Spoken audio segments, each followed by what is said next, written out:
Indian gesture पर आप सभी का स्वागत है। आज हम कुछ खास दस्तावेजों की गहराई में उतर रहे हैं। ये देखने में एफएक्यू जैसे लगते हैं, अक्सर पूछे जाने वाले सवाल, और इनका फोकस है भूतपूर्व सैनिकों की परिभाषा पर। तो हमारा काम ये है कि भाई इन दस्तावेजों से सबसे जरूरी जानकारी निकालें और उसे आसानी से समझें। इसमें कुछ चौंकाने वाली बातें भी हो सकती हैं। चलिए देखते हैं इन कागजात में क्या छिपा है।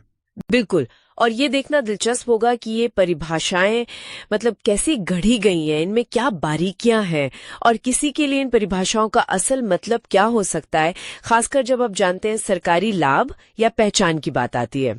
तो सबसे पहला और शायद सबसे अहम सवाल जो ये दस्तावेज उठाते हैं, आखिर ये भूतपूर्व सैनिक, ये एक्स सर्विसमैन होता कौन है?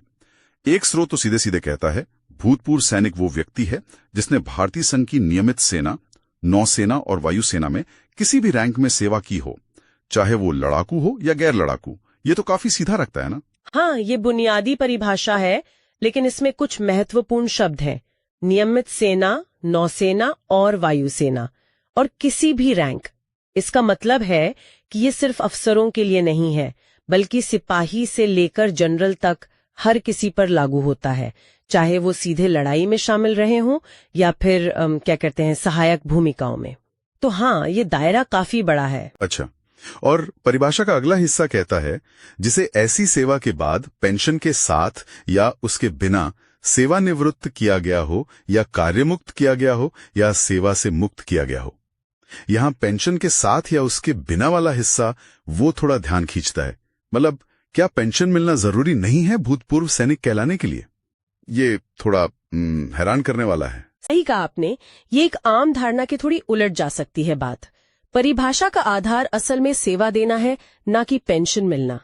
अगर किसी ने निर्धारित सेवा पूरी की है और उसे सही तरीके से कार्यमुक्त किया गया है, तो वो परिभाषा के अनुसार भूतपूर्व सैनिक है, भले ही उसे पेंशन न मिल रही हो। लेकिन हाँ, जैसा आपने कहा, ये मामला इतना सीधा भी नहीं है। तो फिर इसका मतलब क्या हुआ असल में? अगर पेंशन जरूरी नहीं, तो इस बात पर इतना जोर क्यों दिया गया है? इसका व्यवहारिक असर तब सामने आता है जब हम विशिष्ट लाभों की बात करते हैं। दस्तावेज खुद ही इशारा करते हैं कि भाई कुछ लाभ केवल पेंशन भोगी भूतपूर्व सैनिकों के लिए उपलब्ध हो सकते हैं। तो परिभाषा में शामिल होना एक बात है, लेकिन सभी लाभों का हकदार होना वो दूसरी बात है। ये अंतर जमीनी हकीकत में बहुत मायने रखता है। अच्छा, तो मतलब पहचान मिल सकती है पर शायद सारे फायदे नहीं, अगर पेंशन नहीं है तो। ये स्पष्ट हुआ। अब एक और सवाल मेरे दिमाग में आ रहा है, ये जो नियमित सेनाएं हैं, इनके अलावा प्रादेशिक सेना या टेरिटोरियल आर्मी जिसे टीए कहते हैं, उनका क्या उनके सदस्य भी भूतपूर्व सैनिक माने जाते हैं? इसमें अक्सर लोगों को कंफ्यूजन होता है। हाँ, बहुत अच्छा सवाल है ये, क्योंकि यहाँ स्थिति थोड़ी और कह सकते हैं पेचीदा हो जाती है। दस्तावेज बताते हैं कि हाँ, प्रादेशिक सेना के कार्मिक भी भूतपूर्व सैनिक की श्रेणी में आ सकते हैं, लेकिन उनके लिए शर्तें काफी विशिष्ट हैं और नियमित सेना से अलग है। अच्छा, क्या शर्तें हैं? क्या वो ज्यादा सकते हैं? कुछ आइडिया? स्रोत के मुताबिक टीए कार्मिक को भूतपूर्व सैनिक मानने के लिए कुछ शर्तें पूरी करनी होगी, जैसे या तो वो पेंशन के साथ रिटायर हुए हों, या फिर उन्होंने कम से कम 6 महीने की लगातार एम्बॉडीड सर्विस पूरी की हो और उन्हें मेडिकल ग्राउंड्स पर सेवा से मुक्त किया गया हो, या फिर ऐसी परिस्थितियों के कारण मुक्त किया गया हो जो उनके नियंत्रण से बाहर थी। और साथ ही ये जरूरी है, उन्हें चिकित्सा या अन्य अक्षमता पेंशन भी मिलनी चाहिए। तो यहाँ और या का खेल है, कई शर्तें एक साथ जुड़ जाती हैं। तो ये वाकई काफी पेचीदा है। मतलब टीए के लिए सिर्फ सेवा देना ही काफी नहीं है।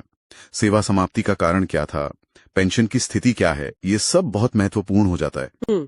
तो संक्षेप में अगर मैं समझूं, नियमित सेना, नौसेना, वायुसेना में किसी भी रैंक पर सेवा देने वाला व्यक्ति भूतपूर्व सैनिक है, पेंशन हो या ना हो, हालांकि लाभों पर असर पड़ सकता है। ये बात सही है? हाँ, बिल्कुल सही। और प्रादेशिक सेना के सदस्य भी खास थोड़ी सख्त शर्तों के तहत इस श्रेणी में आ सकते हैं। बिल्कुल सही सारांश है। और अगर हम इसे थोड़ा बड़े पैमाने पर देखें तो इन सटीक परिभाषाओं का महत्व समझ आता है।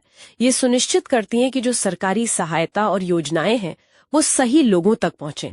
सोचिए, अगर परिभाषा अस्पष्ट हो तो क्या होगा?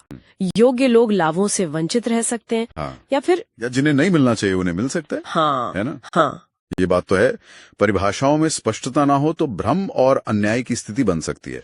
बिल्कुल।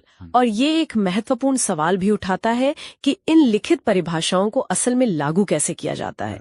क्या जमीनी स्तर पर, मतलब जो अधिकारी काम कर रहे हैं, वो इन बारीकियों को सही ढंग से समझते और लागू कर पाते हैं, खासकर प्रादेशिक सेना जैसे मामलों में जहां शर्तें इतनी विशिष्ट हैं और शर्तों पर आधारित होती हैं, जैसे टीए के मामले में हमने देखा। तो व्यवस्था ये कैसे सुनिश्चित करती है कि इनका इस्तेमाल हर जगह एक जैसा हो? कहीं ऐसा तो नहीं कि कुछ लोग जो शायद परिभाषा की भावना को तो पूरा करते हों, पर किसी एक शब्द या शर्त के वजह से बाहर रह जाते हो? इस लचीलेपन और मानकीकरण के बीच संतुलन कैसे बनता होगा? जरूर सोचेगा इस पर। आज के इस विश्लेषण के लिए बस इतना ही। ओपिनियन जस्टर पर हमारे साथ जुड़ने के लिए धन्यवाद। उम्मीद है आपको ये जानकारी उपयोगी लगी होगी। और हाँ, हमारे YouTube चैनल ओपिनियन जस्टर को सब्सक्राइब करना ना भूलें।